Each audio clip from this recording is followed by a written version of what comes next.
Which of the following is a non-essential amino acid? ना कोई question बड़ा होता है, ना कोई क्वेश्चन छोटा होता है, ना कोई क्वेश्चन किसी और प्रकार का होता है। हर एक क्वेश्चन जो होता है वो 4 नंबर का होता है। गलत होगा तो नंबर चला जाएगा, कहीं से भी आ सकता है। हर क्वेश्चन पर हमें दिमाग लगाना है, क्योंकि हर एक क्वेश्चन हमारे सिलेक्शन के लिए बहुत ही इंपॉर्टेंट होता है। इस पे देख लो बेटा, बायोमॉलिक्यूल से क्वेश्चन पूछ लिया, नॉन इसेंशियल अमाइनो एसिड। आपको वैसे पता होगा बहुत आसानी से, फिर भी मैं आपके लिए बनाकर लेके आया हूं बेटा। इधर essential amino acid, this is the non essential amino acid. Essential amino acid को याद करने का तरीका क्या है? टीटी हाल में, टीटी हाल में VIP 1 2 3 4 5 6 7 8 9 10 है आपके इसेंशियल अमाइनो एसिड।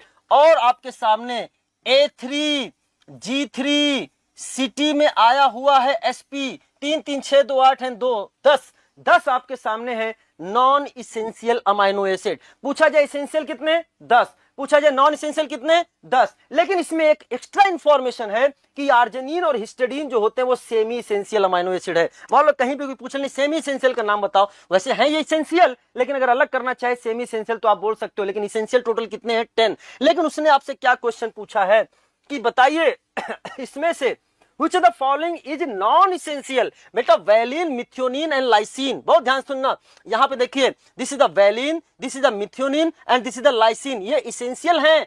एलेनिन कैसा है? नॉन इसेंशियल है। तो बेटा इसका आंसर हो जाएगा एलेनिन। मैं अभी भी कहना चाह रहा हूं, नीट में तो अभी तक नहीं आया है, लेकिन जेई मेंस में मोर देन 1 टाइम्स आ चुका है। मैंने बायोमॉलिक्यूल का 1 शॉट लिया है, पार्ट 1 कार्बोहाइड्रेट का लिया था, लेकिन उसके बाद बच्चों ने कहा कि नहीं सर प्रोटीन अमाइनो एसिड का भी कर लो। मैंने प्रोटीन अमाइनो एसिड में भी 1 शॉट ले लिया है, एंजाइम हार्मोन्स का 1 शॉट ले लिया है। आपको मिल जाएगा बायोमॉलिक्यूल पार्ट 2 करके। लेकिन प्यारे बच्चों उसमें जाकर जरूर देखना, मैंने इनको याद करने का तरीका भी थोड़ा सा बताया है, कैसे याद करें। वन वर्ड लेटर से भी क्वेश्चन, सबके आगे जो लिखा है इस पर भी क्वेश्चंस आ जाते हैं, इस पर भी क्वेश्चंस आ जाते हैं, आए हैं जेई मेंस में आए हैं। यार वो जेई मेंस पूछ रहा है, वो पूछ रहा है जो मैथमेटिकल बैकग्राउंड का है, वो कह रहा नहीं मैं क्वेश्चन पूछूंगा। आप बायोलॉजी बैकग्राउंड से क्यों नहीं पूछा जा सकता है? अगर उसके मन में आ गया क्वेश्चन बनाना है तो बनाएगा। और ऐसा नहीं कि मैंने अलग से लिखा है, NCERT ने कोट करके लिखा है। दिमाग अभी तक वहां नहीं पहुंचा है, लेकिन जिस दिन एग्जामिनर का दिमाग गया वो अच्छे क्वेश्चन यहां बना सकता है। तो आपके सामने जो आंसर है दैट इज द 1। आइए नेक्स्ट क्वेश्चन की ओर बढ़ते हैं प्यारे बच्चों। बहुत प्यारा क्वेश्चन फ्रेम किया गया है, एक बार रिवीजन करने की कोशिश कराई गई है आपके लिए कि फिनॉल के रिएक्शंस, मैंने कहा फिनॉल को रिवाइज करा देते हैं। फिनॉल से बनाना है सैलिसल्डिहाइड, फिनॉल से बनाना है बेंजीन, फिनॉल से बनाना है पैराबेंजोक्विनोन एंड फिनॉल से बनाना है पैराब्रोमोफिनॉल। इनमें से कौन से रिएजेंट को लोगे? बताओ बताओ, याद करो। फिनॉल से बनाना है formylation of phenol, formylation of phenol. Sir मुझे याद आ गया, मैंने कहा क्या सर? RTR। मैंने कहा RTR क्या होता है? Sir Rymer timer reaction. तो क्या हो गया सर? बहुत बेहतरीन रिएक्शन है। अच्छा बताओ इसमें इलेक्ट्रोफाइल क्या होता है? Sir DCC। अरे DCC का फुल फॉर्म तो बताओ सर। डाइक्लोरोकार्बन। क्या गजब की तैयारी है आप सभी को, मजा आ गया, दिल जीत लिया आपने। तो यहां सुनना, ए का जो आंसर होगा CHCl3+ NaOH+, यानी ए को आपने मिला दिया 4 के साथ। मैंने कहा बताओ फिनॉल से बेंजीन कैसे बनाओगे? बच्चा कहता है सर अब आप रुक जाओ, अब आपने हमें तैयार कर दिया है, आपने मुझे योद्धा बना दिया है, अब हम जवाब देंगे जिससे आपका सम्मान बढ़े। मैंने कहा कैसे उड़ाओगे? कह रहा फिनॉलिक OH को उड़ाना है, फिनॉलिक OH को उड़ाना है तो जिंक को बुलाना है। अच्छा हमने कहा ऑप्शन है क्या? यस सर, बी का 3rd है। क्या बात है, बच्चे जवाब दे रहे हैं, बच्चे जवाब दे रहे हैं। मैंने कहा क्या ख्याल है आपका? बताओ क्या पैराबेंजोक्विनोन क्या ऑक्सीडेशन हो रहा है? हाँ सर ऑक्सीडेशन हो रहा है। मैंने कहा क्या लेके आओगे? सर ऑक्सीडाइजिंग एजेंट लेके आएंगे। कहां पर है? अरे सर देखो ना Na2Cr2O7H2CrO4 है, या फिर यहां पर लिख सकता है वो H2CrO4 क्रोमिक एसिड भी लिख सकता है। हमने कहा वाह यार दिल जीत रहे हो आज, क्या बात है। और सी का आंसर आपने कर दिया 2। हमने कहा 4th बच गया है। अब तो मैं आपको कंफ्यूज कर लूंगा, जानबूझकर मैंने एक ऑप्शन बढ़ा दिया। अब बताओ तो मैं जानू Br2 इन कार्बन डाइसल्फाइड की बात करोगे या Br2 वाटर की बात करोगे? बच्चा मुस्कुराता है, मंद मंद मुस्कुराहट से कहता है हे सर आपको प्रणाम, रियली में आपने पढ़ाया है, आप सबने ऐसा पढ़ाया है कि इसमें हमारे पास कंफ्यूजन के दूसरे द्वार नहीं खुल रहे हैं। सर हमें पता है Br2 in less polar solvent carbon disulphide हो जाए, क्लोरोफॉर्म एक्सेट्रा आ जाए तो ध्यान सुनना, उसका लेस हेलोजिनेशन कराएंगे and ortho and para product बनेगा, मेजर प्रोडक्ट पैरा बनेगा। लेकिन सर अगर ब्रोमीन वाटर लेंगे तो फिनॉल एंड वाटर में phenol is more acidic then water, acid base reaction से फिनॉक्साइड आयन का फॉर्मेशन होगा, मोर एक्टिवेटेड रिंग का फॉर्मेशन हो जाता है एंड वहां मोर हेलोजिनेशन होता है, 2,4,6 ट्राइब्रोमोफिनॉल का फॉर्मेशन होता है। सर हमें मोनो बनाना है, इसलिए कार्बन डाइसल्फाइड लेना होगा, तो डी का आंसर होगा 1। मैंने कहा मैं आपके लिए ताली बजा रहा हूं, बहुत सही आप लोगों ने इसका जवाब दिया है। तो 4, 3, 2, 1 आपका आंसर हो गया। 4, 3, 2, 1 answer is the 1, answer is the 1। मैंने संवाद खुद स्थापित किया बच्चा बन के, क्योंकि मुझे पूरा विश्वास है कि यस ये तरंगे यही कह रही होंगी कि सर अब मुझे ये आता है।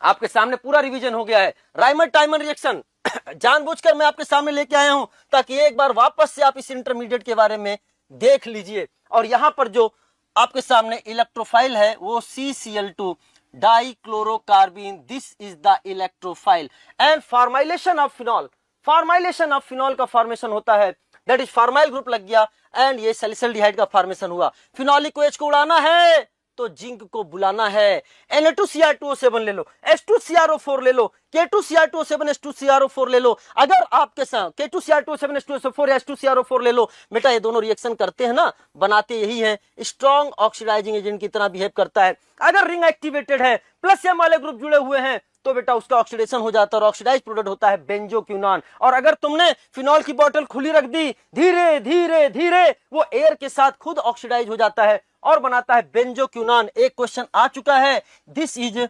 Conjugated, this is the conjugated diketone. बेटा एक चीज ध्यान समझना, मेरा मकसद अगर केवल पेपर का डिस्कशन करना होता ना तो 15 क्वेश्चन को लेस देन 20 मिनट में डिस्कस करके चला गया होता। बेटा इसका आंसर है, इसका आंसर है। लेकिन मैं चाहता हूं कि अगर आप इसको देख रहे हैं, इस सॉल्यूशन को देख रहे हैं, तो आप इसको वन शॉट की तरह देखिएगा। हम उससे रिलेटेड जितनी भी बाउंड्री में क्वेश्चंस बन सकते हैं, हम उस पर भी चर्चा आपसे कर रहे हैं विथ NCERT पेज नंबर के साथ।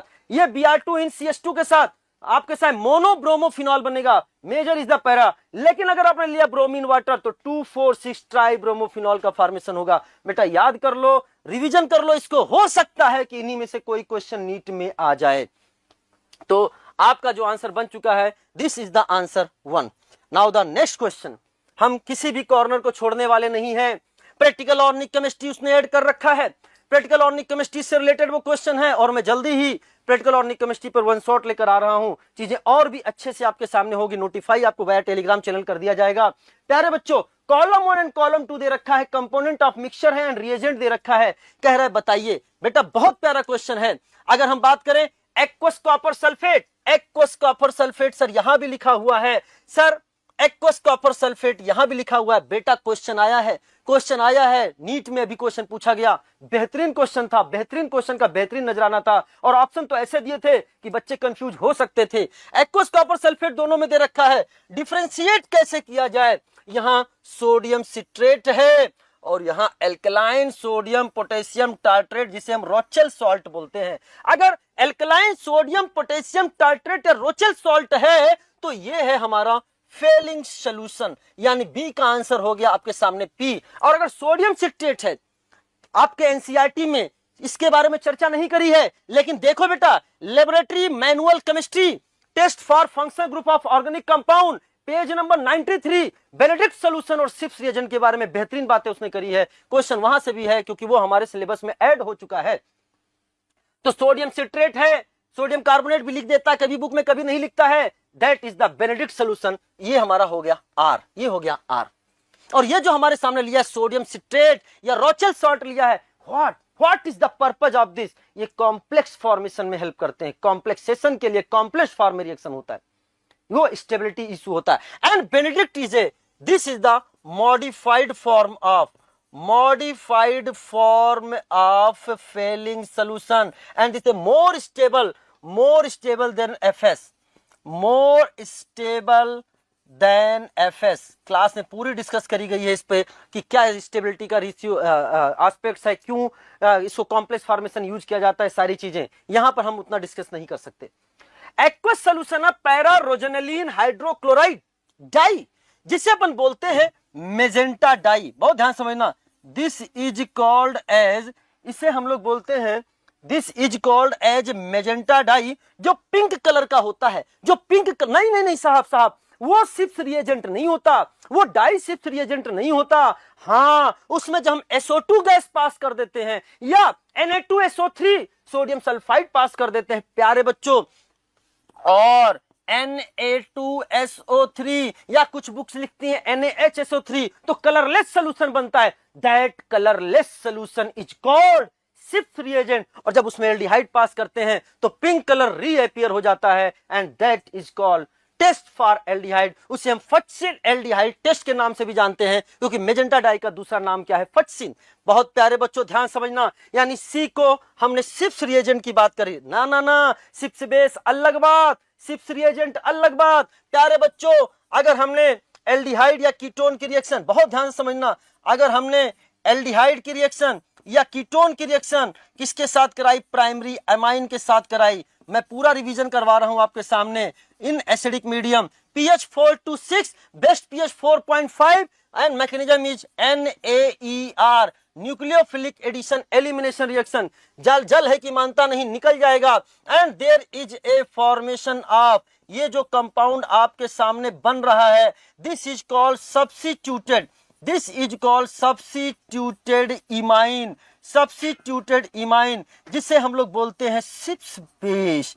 This is called as Schiff's base. बहुत ध्यान से समझना बेटा, सिप्स रिएजेंट अलग बात है, सिप्स बेस अलग बात है। यहां पे है आपके Schiff's reagent and ammoniacal silver nitrate solution. तो बेहतरीन तरीके से देखते ही तुमने डी को क्यू से फिट कर दिया होगा। This is the Tollens reagent, this is the Tollens reagent, that is AgNO3 plus NH4OH को जब मिलाया जाता है तो there is a formation of AgNH3 का होल ट्वाइस OH। और यही क्या है, यही क्या है हमारा, क्या है, टॉलेंस रिएजेंट। क्या है, टॉलेंस रिएजेंट। या फिर Ag2O भी लिख दे अगर आपके सामने, बहुत ध्यान समझना, Ag2O भी लिख दे, AgNH3 का whole twice OH, di amine silver first hydroxide. या फिर आपके सामने Ag2O भी दे दे, हम उसको भी इसी तरीके से लेकर आगे चलेंगे। तो आंसर आपके सामने बन रहा है RPSQ, RPSQ। बताओ, ए का R, RPSQ, आंसर हमारा हो गया 1, हमारा आंसर हो गया 1। बताइए प्यारे बच्चों, पूरा का पूरा आपने डिस्कशन को देखा, पूरा का पूरा डिस्कशन को देखा। मुझे पूरा विश्वास है कि आपने इसको पूरे अच्छी तरह से इंजॉय किया होगा।